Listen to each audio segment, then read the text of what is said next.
How to reward and punish for success. Now this video is in relation to, rewarding ourselves for motivation and also rewarding others, as a parent, as an employer, what have you, in any way that you may be rewarding people, and also punishing and how to go about with that. But first, let's talk about, should we reward ourselves for the completion of our work? From the book Influencer that I just finished reading, The Power to Change Anything, it taught me a very valid lesson. Instead of rewarding our output and success by the jobs we complete, it is much more beneficial to reward behaviors and the small details we perform. If we look to reward our completions, it makes it much tougher to focus or even figure out the initial steps we must complete to achieve the whole project. And it goes much deeper than just that. When we choose to reward ourselves and are rewarded from an outside source, it may actually kill the motivation and enjoyment of what you set out to do in the first place, and also in the future from doing it again. Dr. Mark Lepper examined the effects of rewarding children in 1973. He revealed rewarding people for engaging in activities that are already satisfying will decrease the enjoyment and motivation you have to do it on your own in the future doing it again. When you reward for something you already enjoy doing and then take away the reward away after that, people usually do less of it, if at all, again in the future. Dr. Lepper would give kids their favorite snack for enjoying in activities they already enjoyed, in this case playing with their favorite toy. Once the rewarding snack was taken away for doing so after, they would play with their favorite toy less than before. This is huge to know and understand, with especially in relating to work ethic. If we constantly reward ourselves for doing work, contributing, helping others, or whatever it may be, if the rewards are not there in the future again, we may not have the motivation to do it again. And I feel like that is just so huge to know. Humans recognize that they are doing something and getting paid a special bonus for it. If that is removed, they conclude it must not be that satisfying to do it for nothing, because why else would someone offer a reward for you doing that in the first place? What a great analysis on how the human mind works in these circumstances. And actually, just thinking about it right now, this is why when you buy usually programs from mentors or education and stuff, and if it's free, you won't put value on it. You'll feel like it's free. Like, what's the point of, you won't think it has that good of information, or it's not that valuable or whatever. If they put a price tag on 10,000, 20,000, whatever is a high amount to you, and you do it and you commit to it, you're convinced that it has value, you're going to put in 10 times more effort and believe it is truth, compared to it being worth nothing. So it just popped into my head there and relates to this greatly. So we must be careful when rewarding ourselves or places we work or are involved in, because this can often set us up to be unmotivated and much less productive. I think about how many successful people do not care for the money, the glamour, all the materialistic things, and this keeps them going each day highly motivated for the love of the game or the journey.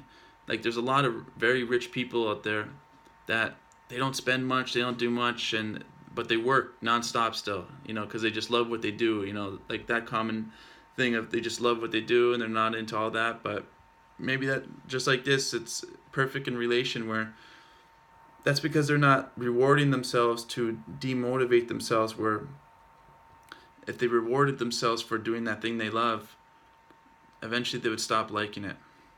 So if you are not receiving rewards and others around you are also, just to keep this in mind, it could also unmotivate you or have you more depressed rather than enthusiastic to achieve that same outcome. and this is like in relating to like company, you know, rewards. Other employees could be like hostile towards them getting awards, and it actually demotivates.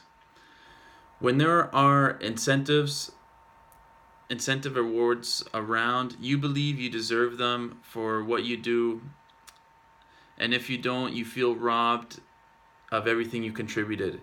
This only hurts our personal progress to become the best versions of ourselves. So like once there's rewards around, and then when you do something in relation to that, you feel like you always need a reward then. And then if you don't get it, you're like upset and bitter about it. So from all this, we must use incentives wisely. Rewards and punishment are still very useful to apply to us for doing a good job, but when it comes to extrinsic rewards, big materialistic rewards, or things of that nature, the rewards don't need to be very large and are usually best with less is more. A smaller reward for a job well done can feel just as satisfying than a large one, if not even more actually. This has been proven in many circumstances, such as at a company that gives a plaque for the number one salesperson or number one achiever for the month.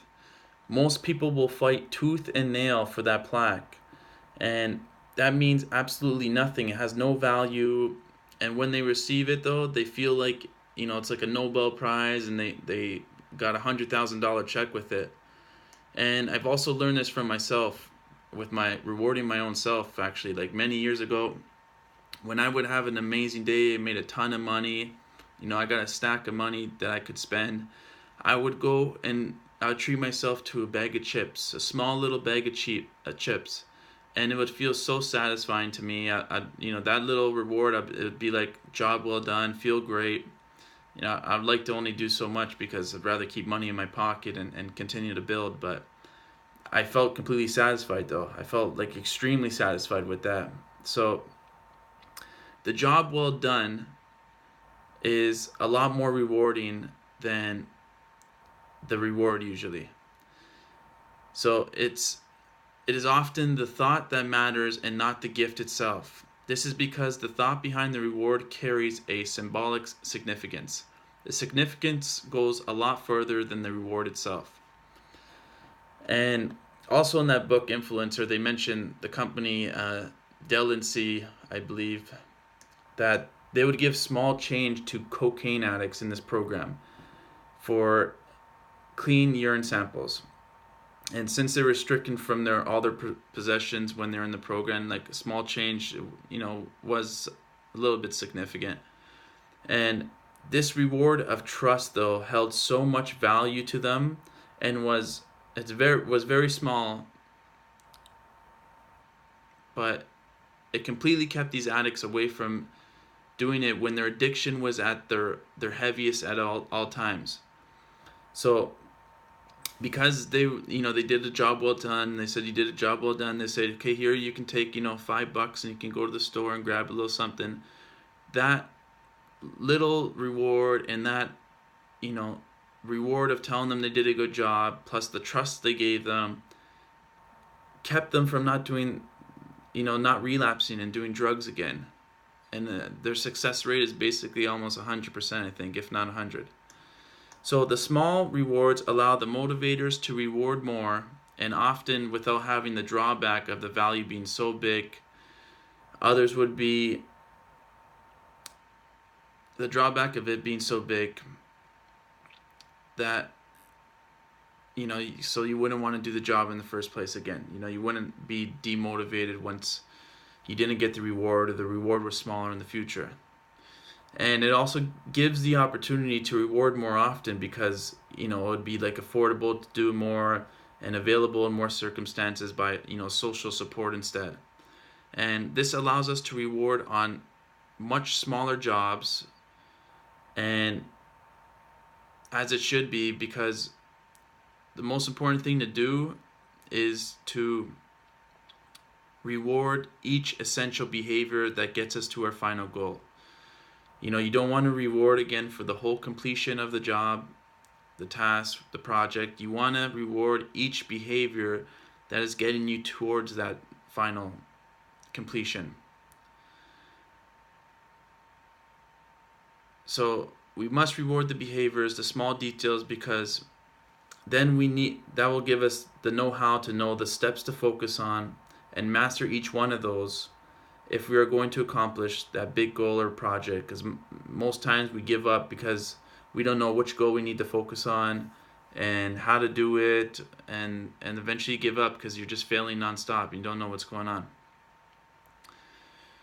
So reward incremental improvements as they happen, and this will motivate people or yourself much more, especially when the rewards are small, but the weight of the job well done goes much further, as I said. So rewarding behaviors with social motivation support is often much better than external rewards. And then for punishing, it's not beneficial to punish on the first time when something is done wrong. And again, we must do so with the behaviors, but we must first give a warning. You don't want to first just punish, have a severe punishment right from the first time someone screws up or does the wrong behavior or whatever it is. You want to first give a warning and then give them a chance to redeem themselves, but also know what the consequences will be if you do this again. So, this is giving them a chance, then they're not feeling, you or them are not feeling like you're being attacked or like, you didn't know. It's going to obviously demotivate you. But if they do it for a second time, you must follow through so they understand that it won't be tolerated and what you're doing is actually, completely wrong. And this will give them a chance to change and to think about it. If you punish them, to think about it in the future to not do it again. So not too much on punishing. It's pretty straightforward, cut and dry, but both have consequences we need to recognize as leaders, motivators, parents, and for ourselves.